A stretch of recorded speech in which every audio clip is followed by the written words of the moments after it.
And so a couple weeks ago, the ministry team had a meal together to kind of just gather, celebrate the year, and begin to look forward to the next year. And we had a time that we set aside where we were just practicing hearing God's voice.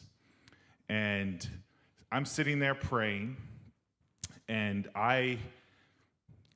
sometimes when you hear God's voice, it's like audible, and then other times he gives you some images.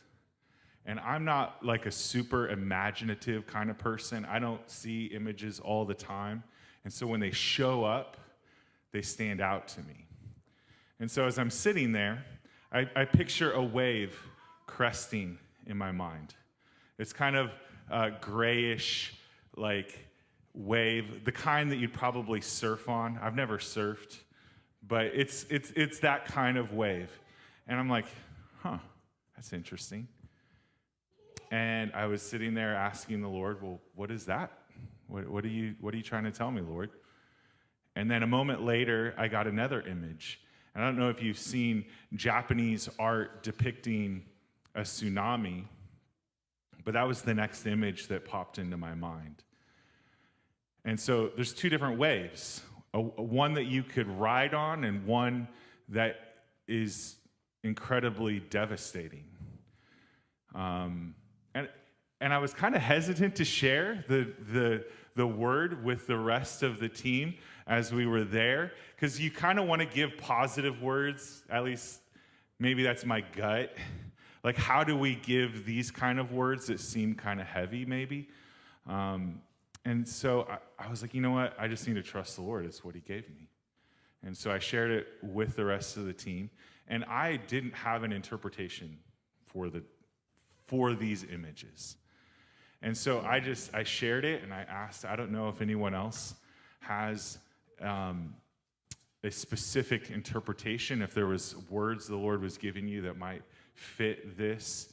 And somebody else in the group shared that the word that was coming to their mind was accountability.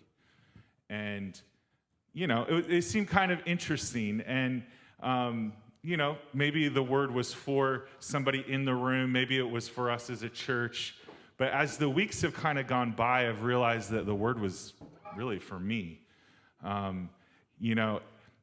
Let me give an illustration of what I think the Lord was telling me. I had a friend several years ago, miraculously, in a moment, become sober from intravenous heroin use.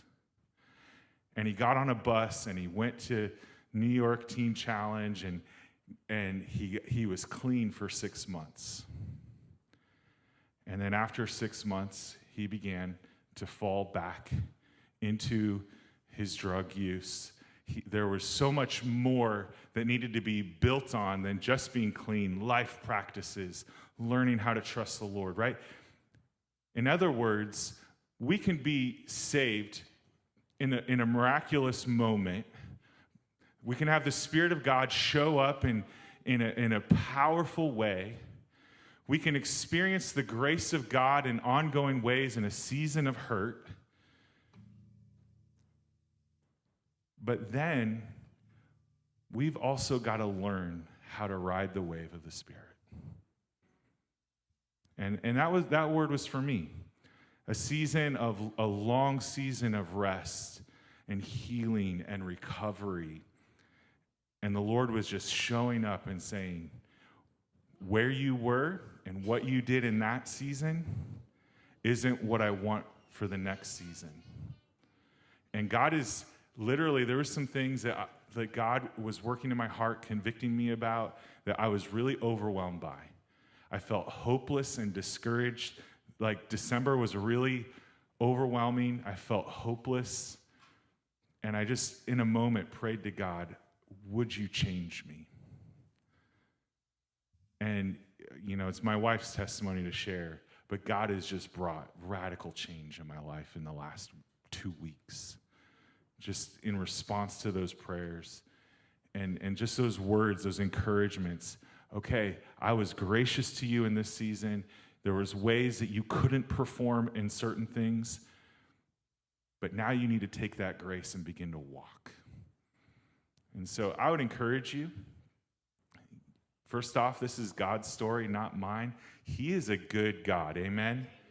And I know that there's a lot of us in this room that are in the same place. You've experienced the grace of God show up. You've felt his power. And maybe you're beginning to kind of fall back. And God is saying, wait a second. You need to learn to ride the wave of the Spirit. Stay in step with him. He doesn't need to keep coming back for you. Let's go with him. Let's move forward into life in his power and his grace. Let's partner with him, right? Not just use him. Although he's more than willing to give in our need. Amen? Amen. I hope that's an encouragement to you.